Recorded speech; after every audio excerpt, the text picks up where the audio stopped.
నమస్కారం. నోరు రుంచే రుచుల ఖజానా ఎంటీఆర్ మసాలా అభిరుచికి స్వాగతం.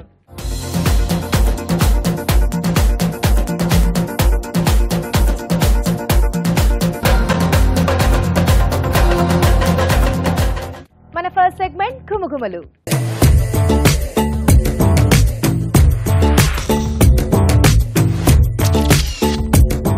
హాయ్ రాజు గారు. హలో అండి. సో ఈ రోజు ఘుమఘుమల్లో ఘుమఘుమలు ఆడించేలా ఏ వంట చేస్తున్నారు? ఈ రోజు కొంచెం డిఫరెంట్ గా చేస్తున్నానండి. స్టఫ్డ్ పర్వల్. ఓకే, సో అంటే ఏంటి రాజు? పర్వల్ అంటే వెజిటేబుల్ ఇది. ఓకే, కొంచెం చూడడానికి దొండకాయ అలా ఉంటుంది, కొంచెం పెద్దగా ఉంటుంది. సో దాంతో మనం స్టఫింగ్ చేసుకుని చేస్తున్నాం అండి. సో కొంచెం డిఫరెంట్ అన్నమాట. సో మెథడ్ కూడా నాకు తెలిసి ఈజీగానే చూపిస్తారు మీరు. కొంచెం ఈజీగానే ఉంటుంది. ఓకే, సో స్టఫ్డ్ పర్వల్ ఈ రోజు ఘుమఘుమల్లో. దానికి కావాల్సిన పదార్థాలు ఏంటో చూసేద్దాం. స్టఫ్డ్ పర్వల్ తయారు చేసుకోవడానికి కావలసిన పదార్థాలు: పర్వల్ 1/2 కిలో, ఉల్లిపాయ ముక్కలు 1 కప్పు, ధనియాలు 1 టేబుల్ స్పూన్, జీలకర్ర 1 టేబుల్ స్పూన్, మిరియాలు 1 టీ స్పూన్, తరిగిన అల్లం 1 టీ స్పూన్, వెల్లుల్లి రెబ్బలు 4, కారం తగినంత, ఉప్పు తగినంత, ఆమ్చూర్ 1/2 టీ స్పూన్, పసుపు చిటికెడు, నూనె 4 టేబుల్ స్పూన్లు, కొత్తిమీర కొద్దిగా. స్టఫ్డ్ పర్వల్ తయారు చేసుకోవడానికి కావాల్సిన పదార్థాలన్నీ రెడీగా ఉన్నాయి. స్టార్ట్ చేసేద్దాం. రాజుగారు రెడీయా? ఓకే అండి. సో ముందుగా ఏంటంటే పర్వల్ తీసేసుకుని, ముందుగా ఏంటంటే మనం పర్వల్ని 2 చివర్లు కట్ చేసేసుకుని మధ్యలోంచి ఈ సీడ్ తీసేసి స్టఫింగ్ వీలుగా రెడీ చేసి పెట్టేసుకోవాలి. సీడ్ తీసేసి మనకి ఎన్ని కావాల్సి అన్ని రెడీ చేసి పెట్టేసుకోవాలి. అలాగే ఒక పేస్ట్ రెడీ చేసుకుంటున్నాం అండి. సో దీంట్లో ఉల్లిపాయలు. సో ఇది స్టఫింగ్ కోసమా? అవునండి. దీంట్లోనే కొద్దిగా ధనియాలు, అలాగే కొద్దిగా జీలకర్ర, కొద్దిగా మిరియాలు, అల్లం ముక్కలు, అలాగే వెల్లుల్లి రెబ్బలండి. సో ఇది మనం పేస్ట్ చేసుకోవాలి. మరీ ఫైన్గా కాకుండా కొంచెం రఫ్గా ఉండాలి కొద్దిగా.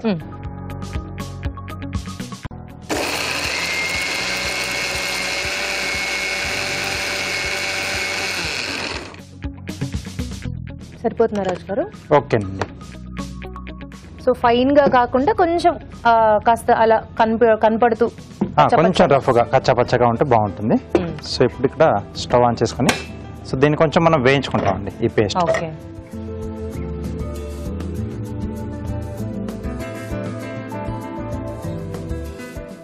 కొద్దిగా ఆయిల్ వేసుకుని సో దీంట్లో కూడా కొద్దిగా జీలకర్ర, ఉడన్ స్పూన్ ఇస్తారా?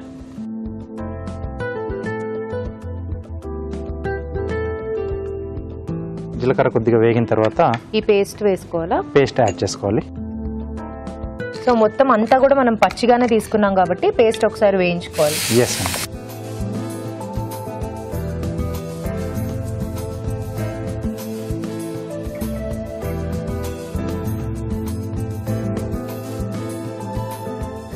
సో ఇది వేగుతున్నప్పుడే దీంట్లోనే సీజనింగ్ కూడా చేసేసుకుంటాం. ఉప్పు, అది ఓకే, సరిపడా ఉప్పు, అలాగే కొద్దిగా కారం కలర్ కొరకు వాడుతున్నాం. ఆల్రెడీ మనం మిరియాలు కూడా యాడ్ చేసుకున్నాం కదండి. అలాగే కొద్దిగా పసుపు, కొద్దిగా ఆమ్చూర్ అండి. సో కొంచెం ఆ పులుపు ఉంటే బాగుంటుంది. ఆమ్చూర్ మనకు అందుబాటులో లేకపోతే చింతపండు అయినా మనం యాడ్ చేసుకోవచ్చు. ఓకే, సో ఈ పేస్ట్ కొంచెం ఆయిల్ లో ఫ్రై అవ్వాలి. ఆ తర్వాత స్టఫ్ చేసుకుంటారా? స్టఫ్ చేసుకున్న తర్వాత మళ్ళీ ఆ కాయపలంగా మళ్ళీ మనం కొద్దిసేపు ఫ్రై చేసుకోవాలి ఆయిల్లో. ఓకే, సో కొంచెం పేస్ట్ ఫ్రై అవ్వాలి కదా, ఆ లోపు ఒక చిట్కా చేసేద్దాం.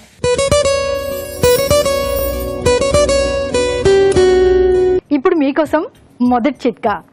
మన పూర్వీకులు అంటే అమ్మమ్మలు, బామ్మలు నలుగు పిండితో తప్ప స్నానం చేసేవాళ్ళు కాదు. రోజులు మారిపోయాయి. నలుగు పిండి స్థానంలో రకరకాల సోపులు ఇలాంటివి వచ్చేసాయి. కానీ కొంతమంది ఇప్పటికీ నలుగు పిండిని వాడుతున్నారు. సో నలుగు పిండి వాడడం అనేది మనకి ఒంటికి చాలా మంచిది. మరి ఆ నలుగు పిండిని నిల్వ చేసుకోవాలి అంటే, అది పురుగు పట్టకుండా చాలా రోజులు నిల్వ ఉంచుకోవాలి అంటే నలుగు పిండిని బాగా ఎండబెట్టి అందులో వేపాకులు తీసుకొని పొడి చేసుకొని ఆ పొడిని కలుపుకున్నట్లయితే నలుగు పిండి చాలా రోజులు నిల్వ ఉంటుంది. ఎంచక్క శరీరానికి కూడా ఫ్రెష్నెస్ వస్తుంది. ఓకే, చిట్కా చూసాం కదా. సో పేస్ట్ కూడా వేగిపోయినట్టుంది. అయిపోయిందా రాజు గారు? అయిపోయిందండి. సో ఇక్కడ స్టవ్ ఆపేసేసి స్టఫ్ చేసుకోవాలి. అవునండి. సో ఇది ఇక్కడ కింద పెట్టేసుకుని సో ఇక్కడ ఇంకొక ప్యాన్ పెట్టేసుకుందాం. డీప్ ఫ్రై ఏం అక్కర్లేదు కదా, జస్ట్ ప్యాన్ ఫ్రై లాగా. కొంచెం ఆయిల్ ఎక్కువ వేసుకుంటాం. సో దాంట్లోనే మనం పైన జస్ట్ ఆ పర్వాలు మనకు ఫ్రై అయితే చాలు, సరిపోతుంది. సో మసాలా ఆల్రెడీ మనం కుక్ చేసి పెట్టుకున్నాం కదా. సో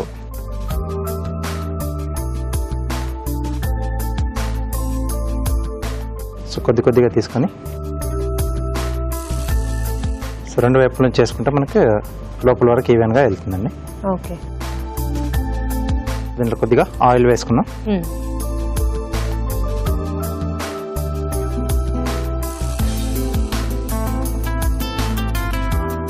సో స్టఫ్ చేసుకున్న దాంట్లో ఒక్కొక్కటిగా మనం దాంట్లో యాడ్ చేసుకుంటూ వెళ్ళిపోదాం.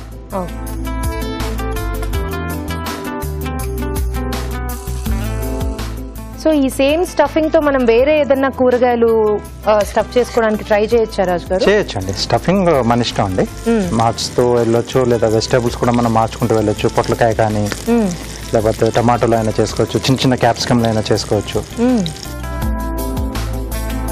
ఓకే, సో ఇలా ఒక్కొక్కటి మనం స్టఫ్ చేసేసుకొని ఫ్రై చేసేసుకోవాలి. ఓకే, సో ఇది ఎక్కువగా ఏంటంటే మనకు సైడ్ డిష్ లా బాగుంటుంది, లేదా చపాతీలో కూడా. స్టఫింగ్ చేసుకున్నవి ఏంటంటే మనకి సైడ్ డిష్ లకే బాగుంటాయి. ఎస్, అంటే చపాతీతో అలా నంచుకొని తినేసేయచ్చు మనం. చపాతీతో కూడా బాగుంటుంది కాంబినేషన్ అనేది.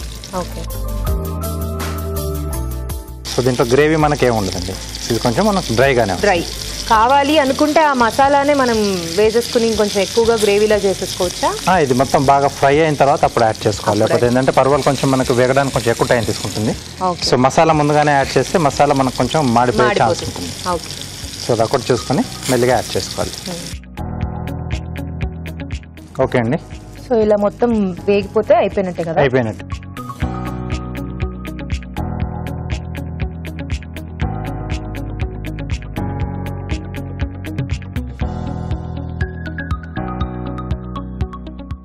కొద్దిగా కొత్తిమీర జస్ట్ అలా గార్నిష్ లాంటి. Okay okay, so stuffed parwal ready అండి. వేడివేడిగా స్టఫ్డ్ పర్వల్ రెడీ. టేస్ట్ చూడబోయే ముందు దీని తయారీ విధానం మరోసారి చూసేద్దాం.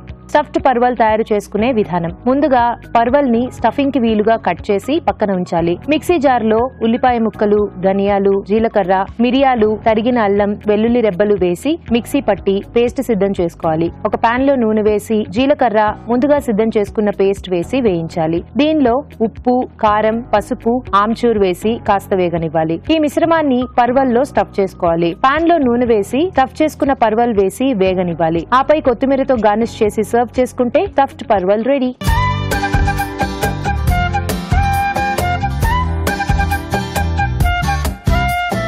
స్టఫ్డ్ పర్వల్ ఎలా ఉందో టేస్ట్ చూసి చెప్తానండి.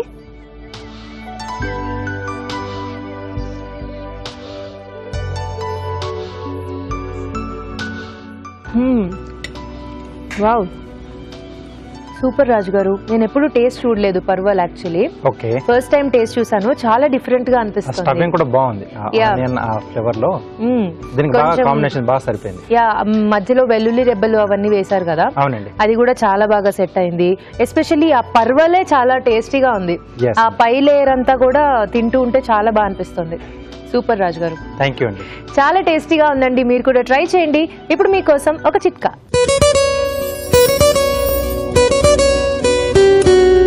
ఇప్పుడు మీకోసం మరో చిట్కా. తల మీద ఉన్నటువంటి జుట్టు నుంచి గాలి గోడి దాకా అందంగా, ఆకర్షణీయంగా కనిపించాలని అందరూ కోరుకుంటారు. అందుకు రకరకాల చిట్కాలు పాటించాలి మరి. అందుకే ఇప్పుడు వేళ్ళు అందంగా, నాజూగ్గా ఉండడానికి ఏం చేయాలో చెప్తాను. గోరువెచ్చగా ఉన్నటువంటి ఆల్మండ్ ఆయిల్ని తీసుకుని, అంటే ఆల్మండ్ ఆయిల్ని గోరువెచ్చగా వేడి చేసుకుని బాగా వేళ్ళకి మసాజ్ చేసుకుంటూ ఉండాలి. ఇలా అప్పుడప్పుడు చేస్తూ ఉన్నట్లయితే వేళ్ళు మృదువుగా, అందంగా, ఆకర్షణీయంగా తయారవుతాయి.